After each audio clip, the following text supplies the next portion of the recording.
So we need to control the destruction of forests and urbanization or development.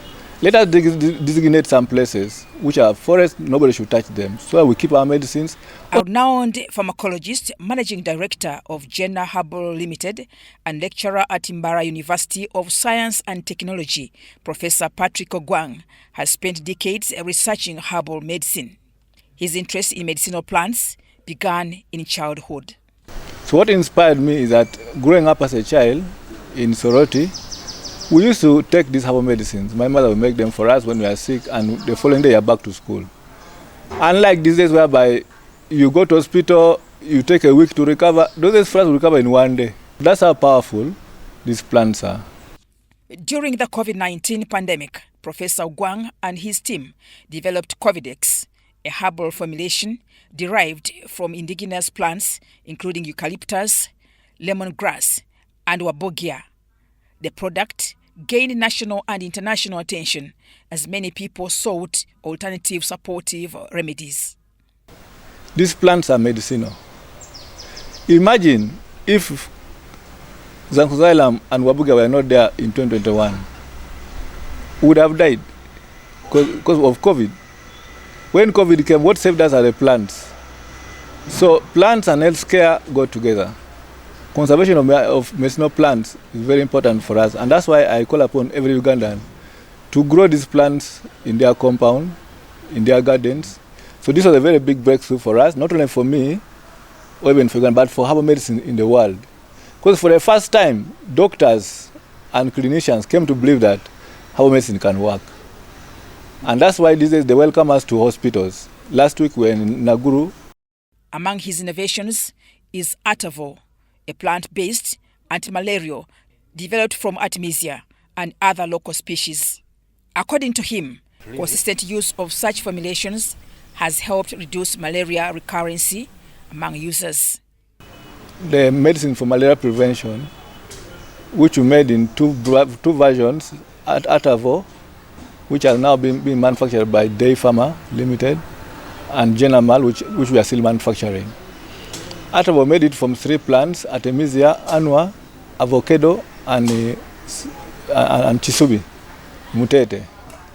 Now that formula of Atavo or Genamal, if you take it in tea, you don't get malaria completely. I've spent like now 15 years, 2011 up to now is 15 years. I got malaria only once. He warns that expanding sugarcane plantations, charcoal burning, and infrastructure projects are threatening medicinal species that once thrived in Uganda's forests. Mabira forests used to have the medicinal plants we needed. Cytopsis, which is for manpower, wabogia, which is for making Covidex, Zankuxylum, all those plants were there, but now they are gone. I was in the Budongo forest. They also attacking it. So we need to reserve the forests. I want to ask my friend again, President Museveni. You are the one who restored Mabira forest. He told us one time that he had cut it off, he restored it. Please, I request you to use your authority. Let those forests be restored. So, growing sugarcane is good, but a forest is better than sugarcane. Because sugar brings disease, but a forest cures disease. Professor Ogwang is now planting more than 20 acres of medicinal trees with plans to expand further, encouraging Ugandans to treat tree planting as both environmental protection and a long-term health investment.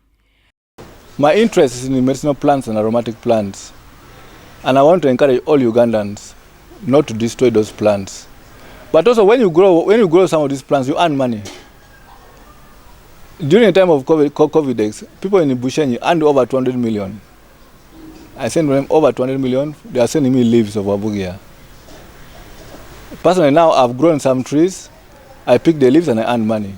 So you grow the tree, pick the leaves or the bark, as the tree continues to survive, you keep earning money. Traditional medicine researcher and CEO of Prof Bioresearch Company, Professor Julius Nyanzi, described Uganda as uniquely endowed with biodiversity, a distinction once famously noted by Winston Churchill, who called it the Pearl of Africa.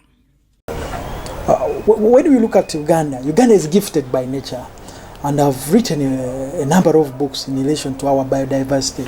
When you read my books, Money Grows on Trees, I'm trying to highlight the values and the potential we can tap from Mother Nature. When you saw Winston Churchill, the late, when he came here, he acknowledged that. He told the whole world that this country is blessed. They have a diversity we have never seen anywhere. According to the World Health Organization, nearly 8% of people in Africa rely on traditional medicine for primary health care. For example, they have used the bitter leaf, umluluza. They have used aloe vera.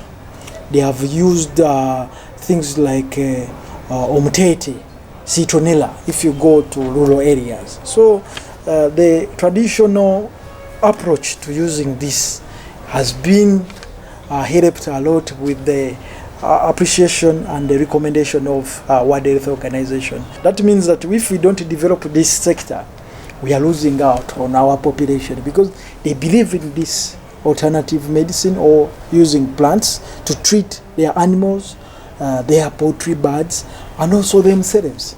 Yet experts warn that several indigenous medicinal trees are becoming scarce due to overharvesting, urbanization, and road construction. We have lost a greater part of our biodiversity, especially plants and animals.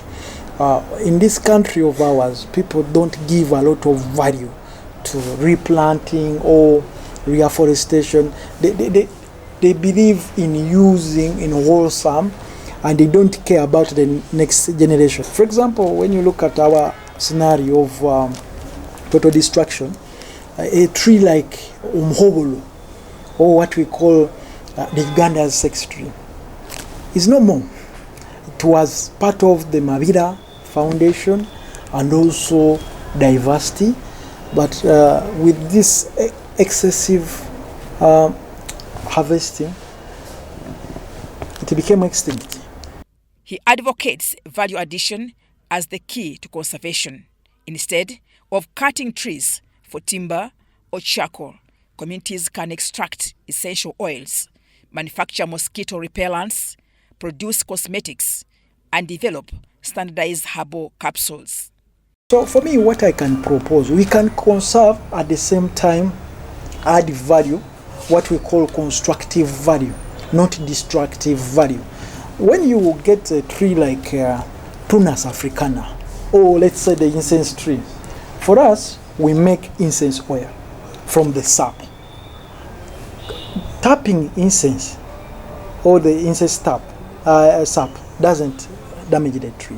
Professor Nyanzi is also calling for government policies that support farmers cultivating medicinal species such as Prunus africana, widely used internationally in process treatment, so that Uganda benefits from processing and exporting finished products rather than raw materials. We need to wake up. It's high time. China realized it and they integrated their traditional medicine into their health care.